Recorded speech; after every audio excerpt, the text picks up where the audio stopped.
హ్యావ్యూస్ ఎన్నికలకు ముందు చంద్రబాబు నాయుడు పవన్ కళ్యాణ్ వీళ్ళు వచ్చేసి కూటమి తరఫున కొన్ని హామీలు ఇచ్చారు. అప్పుడు జగన్మోహన్ రెడ్డి కానీ వైసీపీ వాళ్ళు కానీ మన సబ్స్క్రైబర్స్లో ఉన్నటువంటి కొంతమంది కానీ రేస్ చేసిన పాయింట్ ఏంటంటే, ఇప్పుడు జగన్మోహన్ రెడ్డి ఏవైతే హామీలు కానీ లేదంటే పథకాల రూపేణా ప్రజలకు సంబంధించి కొంత డబ్బులు ఇస్తున్నాడు, అలా చూస్తేనే అప్పు లేకపోతే అసలు రాష్ట్రం నడిచే పరిస్థితి లేదు. అంతకు మించి ఇప్పుడు చంద్రబాబు నాయుడు ఇస్తానంటున్నాడు, పవన్ కళ్యాణ్ కూడా ఓకే అంటున్నాడు. అంటే వీళ్ళు ఎక్కడి నుంచి తీసుకొచ్చేస్తారు? అబద్ధం చెప్తున్నారు, మిమ్మల్ని మోసం చేస్తారు, వాళ్ళకి ఓట్లు వేయొద్దు, మరలా జగన్నే గెలిపించని చెప్పి స్నాన హడావుడు చేశారు.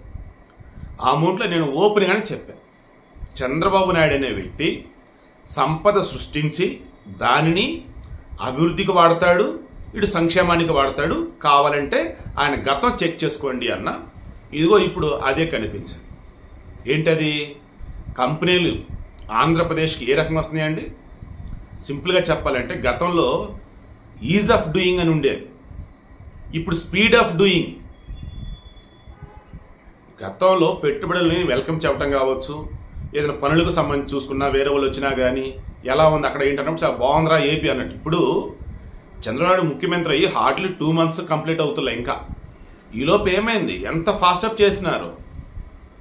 విదేశీ కంపెనీలకు సంబంధించి పెట్టుబడులు, స్వదేశంలో ఉన్నటువంటి కంపెనీలకు సంబంధించి ఎక్స్టెన్షన్లు, శ్రీ సీటులు, ఇవన్నీ చూడండి ఒకసారి. సో ఇదే నేను చెప్పింది. పవన్ కళ్యాణ్ సైతం నమ్మింది కూడా ఇదే. బీజేపీకి నమ్మకం లేదు ఆ రోజు, బట్ ఈరోజు వాళ్ళు నమ్ముతున్నారు. ఏమని?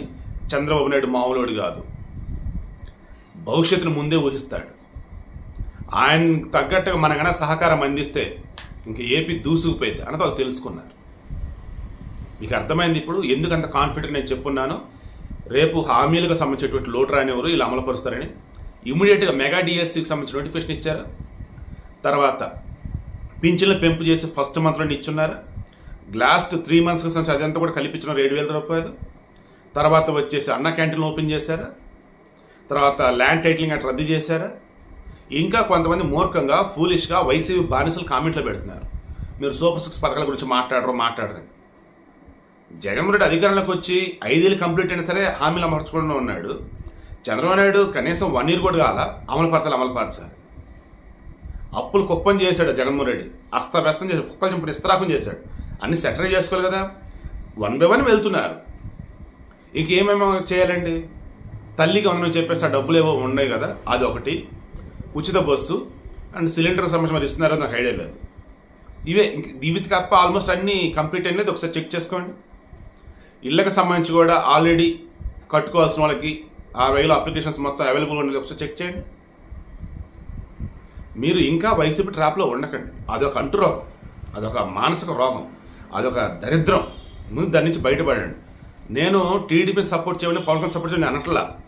వైసీపీని మాత్రం వేడండి, జగన్ ట్రాప్లో మాత్రం ఉండొద్దని చెప్తాను. అంతమించి నేను చెప్పట్లేదు డే 1 నుంచి కూడా.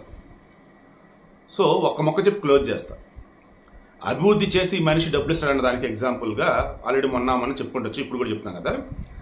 ఈ పథకాలకు సంబంధించి నేను చెప్పా, ఉచిత బస్సు ప్రయాణం అన్నప్పుడు రోడ్లు సవ్యంగా ఉండాలా, బస్సులు సరిపడా ఉండాలా. అలా కాకుండా ఉచిత బస్సు అని పెడితే తెలంగాణలో ఇబ్బందులు ఏపీలో వస్తాయి. కాబట్టి వాళ్ళని చెక్ చేసుకుని చూసుకుంటున్నారా బాబు అని. వాళ్ళు కొత్త బస్సులు కొన్నారు, డ్రైవర్ రిక్రూట్ చేసుకుంటున్నారు, రోడ్లు సరిగా వేస్తున్నారు. ఇది వర్షాకాలం.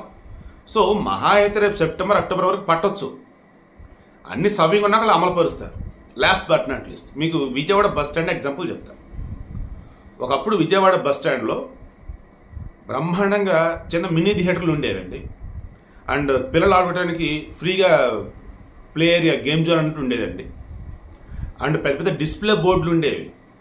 ఎప్పటికప్పుడు సమాచారం అందించి సమాచార కేంద్రం దగ్గర అవి పేరుకి ఏమీ లేవు, వాటి మీద డిస్ప్లే లేదు, ఏమీ లేదు. అస్తవ్యస్తంగా అధ్వానంగా చేశాడు ఆ పండిట్ జవహర్లాల్ నెహ్రూ బస్ స్టాండ్. అయితే ఎవరు? ఈ జగన్మోహన్ రెడ్డి. జగన్మోహన్ రెడ్డికి తెలిసిందల్లా పథకాల రూపాయలు ఎంతమంది జనాలకు డబ్బులు ఇవ్వాలా, ఇక వాళ్ళు ఈ ప్రభుత్వం ప్రశ్నించకూడదు, అభివృద్ధి అనేది లేకుండా చేసి ప్రజలని అలాగే ఉంచాలా, ఆ తర్వాత మనం ఏం చెప్తే అది చేస్తారు. ఆ వేళ ఆ మనిషి ఉన్నాడు. మీరు విజయవాడ బస్ స్టాండ్కి నష్టం గమనించండి. అండ్ ఏపీలో కూడా ఎక్కడెక్కడ ఎలా ఉన్నాయి సార్ మీరు గమనించండి. గతంలో ఎలా ఉన్నాయి, ఇప్పుడు ఎలా ఉన్నాయి. ఇప్పుడు అన్నీ కూడా ప్రాపర్ వేలో వెళ్లాల్సిన దిశగా వెళ్తున్నాయి. బట్ జగన్మోహన్ రెడ్డి ఉన్నప్పుడు అస్తవ్యస్తం, సర్వనాశనం. మరలా చెప్తున్నా, ఈ వీడియోకి మెయిన్ ఇంటెన్షన్, మీరు ఏ పార్టీలైనా ఉండండి, ఎవరికైనా ఓటేయండి, బట్ వైసీపీ, జగన్ ఈ రెండింటికి మాత్రం దూరం జరగండి, అప్పుడు మీరు బాగుపడతారు.